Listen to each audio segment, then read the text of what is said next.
আজ আবারও একটা বড়ার ইউনিক রেসিপি নিয়ে হাজির হয়ে গেলাম।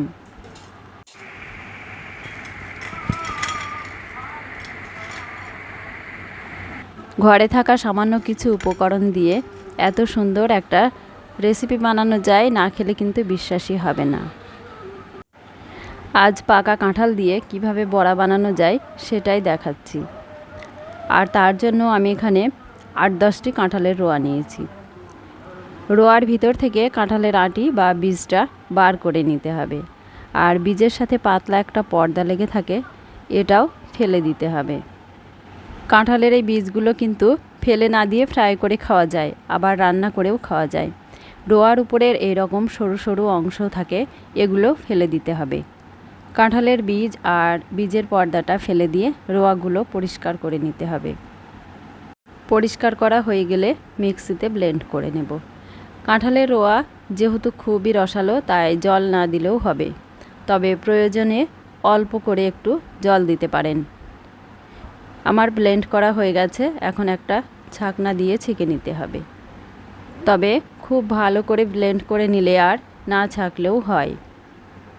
তবে ছেঁকে নিলে বড়াগুলো খাওয়ার সময় মুখে সুতোর মতো কিছু পড়ার ভয় থাকে না, আর বড়া তেলে ছাড়ার সময়ও হাতে লাগে না। এভাবে সবটাই ছেঁকে নেব।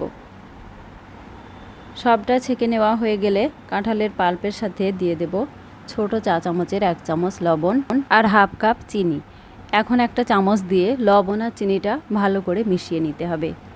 চিনিটা গলতে একটু সময় লাগে, আর যেহেতু ব্যাটারে জল দেব না, তাই কাঁঠালের পাল্পের সাথে নেড়ে নেড়ে চিনিটা মিশিয়ে নিলাম।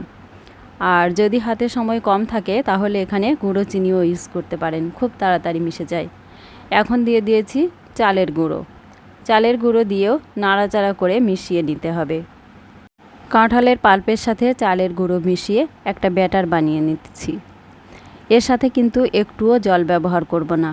চালের গুঁড়োটা একবারে দেওয়া যাবে না, অল্প অল্প করেই দিচ্ছি আর মিশিয়ে নিচ্ছি।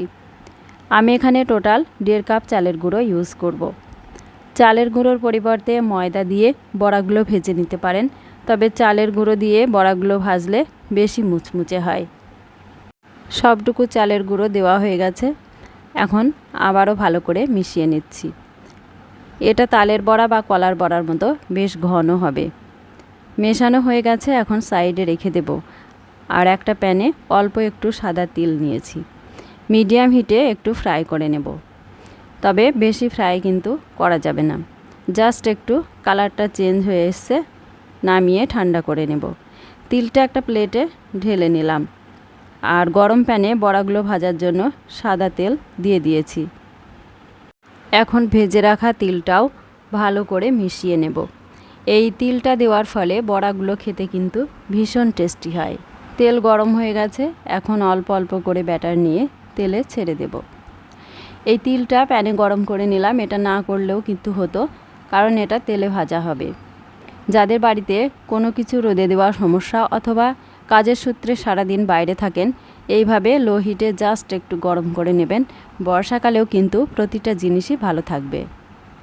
বড়াগুলো এক পিঠ হয়ে গেছে, এখন একটা একটা করে উল্টে দিচ্ছি। বড়াগুলো ভাজার সময় হিটটা অবশ্যই লো টু মিডিয়াম রাখতে হবে, না হলে কিন্তু উপরটা লাল হয়ে যাবে আর ভিতরে কাঁচা থাকবে। উল্টে পাল্টে বড়াগুলো লাল লাল করে ভেজে নিলাম। কাঁঠালের বড়া ভাজা তো হয়ে গেল। এখন একটা ছাঁকনা দিয়ে তুলে নিচ্ছি।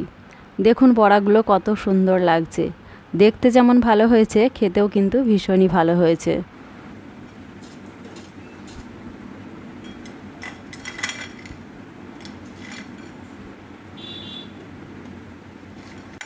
কতটা মুচমুচে হয়েছে দেখুন।